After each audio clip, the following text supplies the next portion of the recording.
haize baldintzak aprobetatuta, kometa erakustaldia egin dute aurrenekoz Santa Barina jaietan.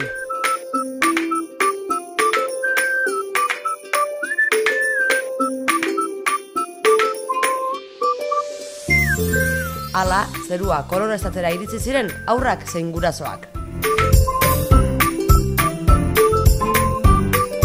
Orozkon barrena egan egitera eta tresneria erakustera animatu ziren Urduegan parapenta eskolako kideak ere. Aterbetzearen inguruan eguerdian pilatu zen jende gehien. Eguradia lagun, egun pasa ederra egiteko asmoz.